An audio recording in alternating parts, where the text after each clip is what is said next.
Sarno hears as he walks through the gate of the Abbey grounds. He begins walking in. And he sees, right, the various buildings around. Right? Um, then he looks. Yeah, he's watching. Various monks, nuns, and such are doing their thing here in this abbey. Uh, he can hear the goats bleating, bleating. Okay, bleating. Um, Pigs, right, grunting, oinking, right, as they do.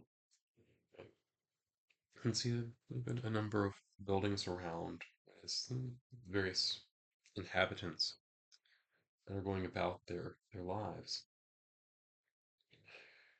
As he wanders in, right, he suddenly hears a voice from behind him. What do you want with us, dwarf? So welcome back to Prophy Plays. This is episode 3, right, in the story of Sarno. Sarno, our dwarf fighter. So just as a I actually want to make a note. I'm on episode 3. Okay, so give me a few seconds to get started there. Um, so where we are right now. So Sarno is a dwarf. He was in the service of Lord Vakesh at the Castle Fire Rock. Uh, that first episode, right? He left right that castle uh, as he was released from service to go out and explore the world, which is what he always wanted to do. That's why, as part of his background, he was a minstrel for a while until he went into Lord Vakash's service. In any case, he heard a rumor about this hall of golden statues that exists under an abbey. Not the abbey he's in right now, but another abbey a little bit further away, about another like 8 miles from here, something like that. Uh, so he is currently on the path right toward that abbey. So just to give you a sense of the geography of what's going on here. Right, so here we have the map. Right, so he started here in Castle Fire Rock. Right, then he moved down here to this little village. Right, and then he moved just a few more miles. Each of these hexes here in my setup is just 2 miles. So he's just 4 miles from where he was in this village, right, to this abbey right there. Right. Now his eventual goal is to end up here. This is going to take, another maybe day or so, right, of travel for him to get there.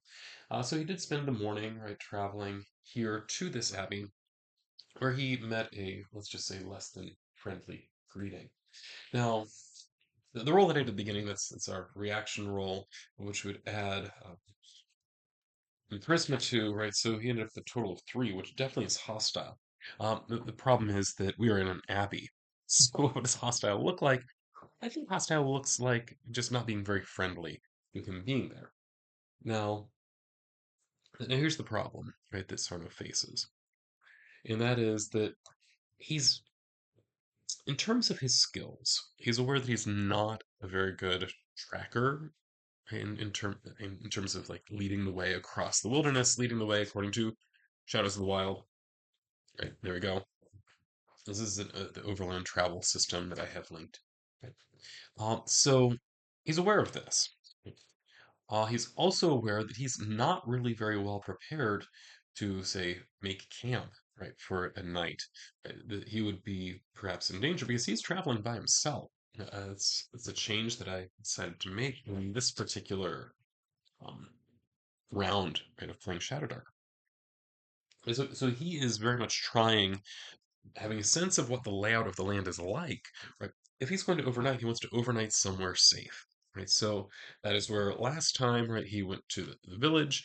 The village, eh, saying mayor is wrong. It's really the bandit chief, right, that was in charge of that village, had something stolen.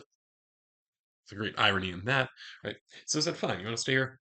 You have to go recover this thing that was stolen from you. And so that's the kind of thing that Sarno is willing to do, and he actually got paid a little bit for that. It let him upgrade his weapon, so he's now carrying a great axe with him, which is good because that's his weapon mastery is a great axe. But we do have uh, the issue now, right? That he is here at this abbey where apparently he is not wanted and not particularly well.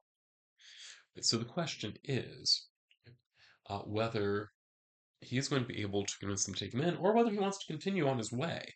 After all, like it is just morning. He could, right, like because of the way the travel rules work, we divide the day up into four necessarily like 6 hour periods, but four kind of abstract time periods. And so we are here if he could track successfully, he might be able to get to a different abbey by the end of the day, right? So he can travel one, two. So he could get all the way here actually, because you can do um, two travel periods in a row without having to worry about exhaustion or having to stop to rest or anything like that, or making constitution checks. Right? So you don't have to worry about any of that. So he could try to just leave, right? And trek across a few more hexes. Um, I think that might be a reasonable thing to do, right?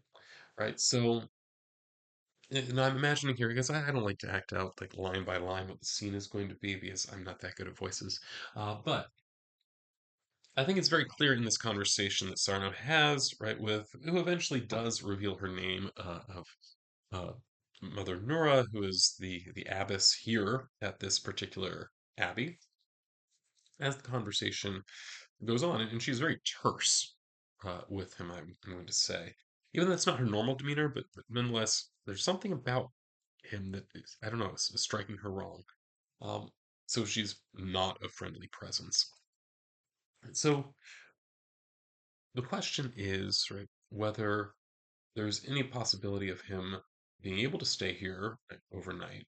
Could he do something useful, right, that should be willing to do, accept, right? Or should he really just leave, right, and move on?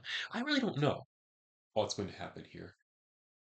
You can hear me talking in circles about it. So I think what I'm going to do, right, so when it comes down to it, you don't know what's going to happen. That's what the Oracle is for. So I'm pulling out the Solo Dark Oracle.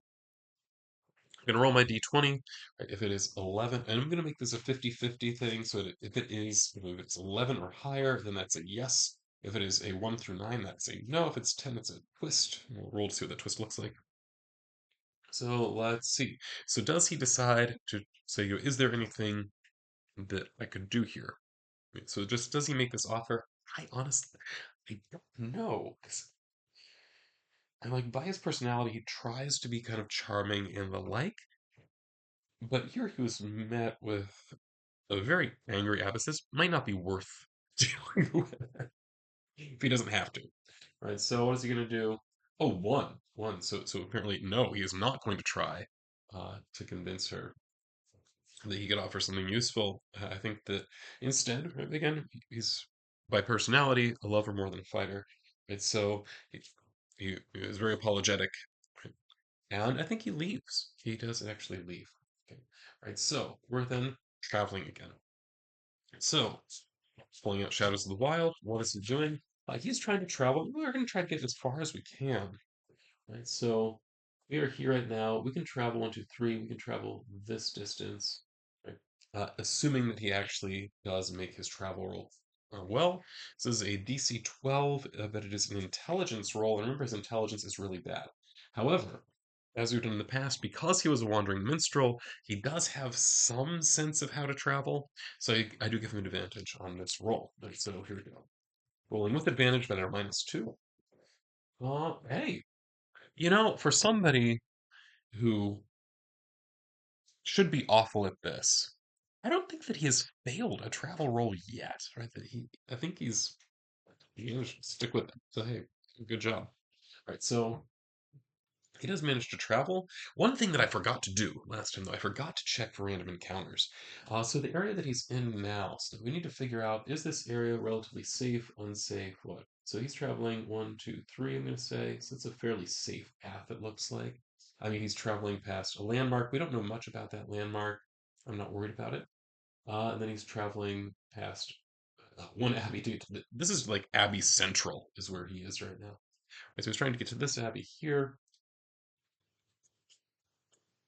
Yeah, so let's just call that safe, in which case we only make one random encounter check. If it comes up as a 1, then we have a random encounter we have to worry about.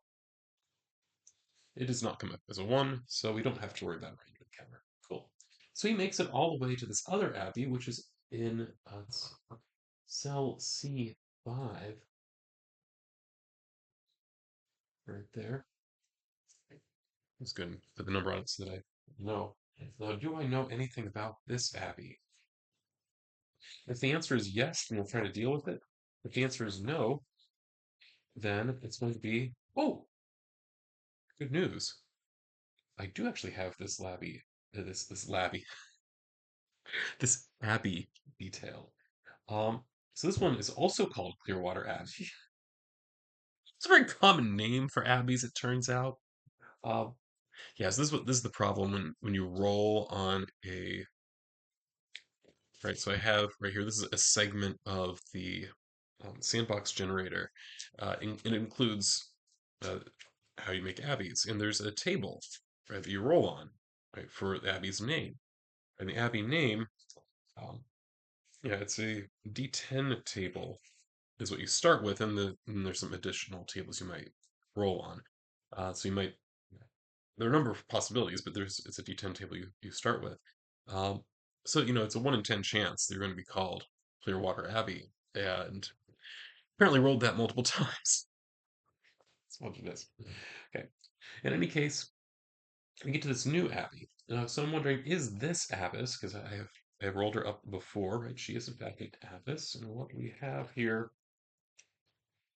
Although I don't know what her race is. I don't have that written down. Right, so I think I'll make the assumption she's probably human. Right? Since we've introduced her before, I don't want to suddenly accidentally change ancestries. Right? There we go. Right, so let's. Okay, so she has. Okay, so he arrives at the other abbey. This abbey is somewhat less noisy than the previous one. Notes I have, apparently this one does not raise cattle or anything like that. There's a fountain in the middle of the the abbey grounds as he walks in. Uh, Now there are certainly like significant wheat fields here within right, the abbey grounds as well. Right, you can tell from this architecture right, that this is it's an old abbey. It has been here for a while. Right. Well, let's see. Let's see what the reaction here is. Now, remember, he does get to add his charisma to it. I believe his charisma is at a +1. Yes, it is. 6, that makes it a 7. 7 is, according to the reaction table, not hostile, just suspicious. Okay, good, good, good. Okay. All right. So, as Sarno walks into this abbey, he actually has someone walk up directly to him. She has her hair elaborately braided, right, and placed on top of her head, and is carrying a book, right, with her, I'll say. And she's clearly not enthusiastic, right, about him showing up, like, unarmored, but with his great axe strapped to his back, right, that kind of thing. Right? So she's not keen, right, on him being here, you know, but is not as openly, "What are you doing here?" Right, as was the case before. Okay, that's good. That's good. Right, so there's some potential here. So So I think the natural way this conversation is going to go is that uh, Sarah will naturally ask if he can spend the night here. She declares that he, of course, needs to make himself useful in some way. So the question is, do they have a specific quest they would like to send him on, right? Something that can happen locally, or done by evening, that kind of thing. Oh, I need to make a note here. Midday he traveled. Midday he went to C5 Abbey. Cool. All right. So that is what I'm imagining is happening here. So is there something, right, that he can do, right, for them that would make sense, right? I mean, I suppose he could like take his axe and go harvest wheat or something like that, but that does not seem particularly adventurous. So instead, let's do something else. So I'm going to pull out the Solar Dark prompts. Solar Dark prompt table, which I do have here somewhere. There it is. Facilitate prompts. So, what is it that they need to have done? We'll roll on this one. So, first thing is create 70. So, we're going to create surprise. Okay, the first thing that comes to mind is, oh, well, brother Jim has a birthday. We really need to throw a party. Um, oh my goodness, he's a minstrel.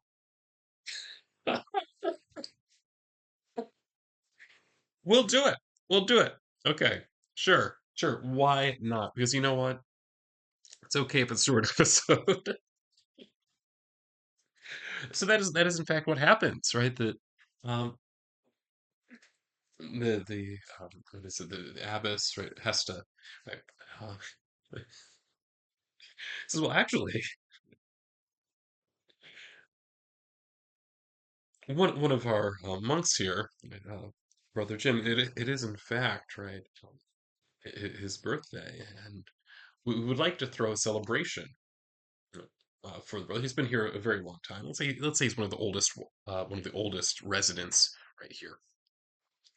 Right. So we would very much appreciate, right, if there's something you can do to help us with the preparations or something like that. Right? At which point, Sarno says, "Well, you know what? While the great axe on my back, right, might possibly make you think otherwise, right?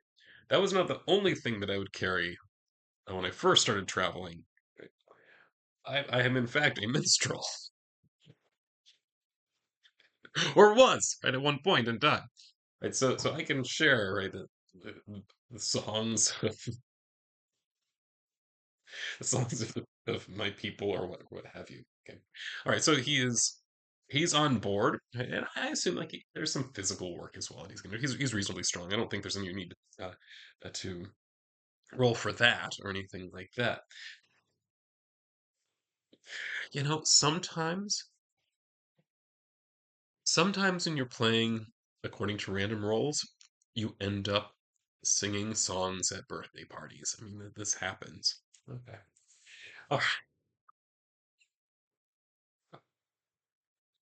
All right, so I'm gonna say, yeah, that's what happens. So they do some preparation throughout the rest of the day. There's, a little bit of evening left as evening comes on, right? Then they're going to be throwing, right, this party, and this like any abbey has. There's some gathering place, right, where they're going to be celebrating. When I say Brother Jim, let's say it's Brother Jim. Make a note of that, right? Yeah, it's very important that I write down Brother Jim's birthday. I was gonna say he's the oldest at this particular abbey, which is actually a reasonably sized abbey. It's not huge. It's not like big enough that it would have relics or something like that. But it is for a small abbey. It's relatively large. It has about 60 people here that live here. Okay. Right. So Sarno gets to be the entertainment for the evening. Right. Yeah. Let's go ahead and roll for this. Okay. So naturally, because he's a minstrel, he's doing performing. Performing naturally would be a charisma. So it's not like if he fails, it's not going to be like, oh, he couldn't sing or something like that. But it's just going to be how well received, right, is this? How well does he connect, right, with this particular audience, with his songs, right? So after all, you may want to take this into account because it's an abbey, right? Okay, so let's see. Not great actually, despite the fact that he had advantage, right? So 8 plus another 1 would be a 9. So I nine, and that is a success for an easy task, and I guess this is not a hard task. So he succeeds, but not wildly. Um, and so people do seem to enjoy it. I think it makes sense they might pay him something, right, for this. I mean, it was a service being provided. Of course, they're also like giving him a place to sleep tonight, and it is an abbey, and I don't think it's a particularly wealthy abbey. When we look at what we know about it, yeah, there's no reason to believe this abbey is particularly wealthy or anything like that. All right. But like any abbey, it does have an infirmary, and there's spare beds here, right, where yes, you can sleep there for the night, Sarno. Right, so that is his plan. Right, so he performs at the birthday party, sleeps the night there. Next morning, he's going to get ready and leave, right, for the last stop. So let's go ahead and roll that travel. So he doesn't have very far to travel here. It's just another. So I guess he spends. Just make a note. Spends night here, right? And then the next morning he's going to try to travel again. All right.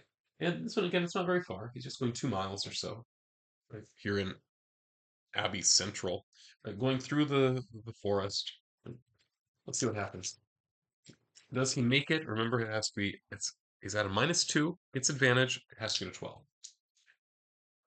He did it again. All right, so he makes it. Let's go ahead and check for a random encounter. Again, this is a safe area, so just a 1 would do it. Nope. All right, so no random encounters. So morning he arrives at the Abbey where the Hall of the Golden Statues is supposed to be located that he was hoping to find. Now it is, I believe the rumor was that it's under the fountain or something like that. And so that is uh, what the hope is. Let me see. Hall of Statue. Oh, it's beneath the well at the Abbey. Right, so that is what we're imagining here. All right. Well, I think I'm going to call it there, in part because I have not actually created this abbey yet. I just know there's an abbey there. I don't know any details about it. I don't know how big it is. I don't know anything except that apparently it must have a well somewhere, and that well allegedly has a hall of golden statues under it. We'll find out if that's true or not. Um, Most likely next time as Profi plays Shadow Dark. Thank you, and this is Profi signing off.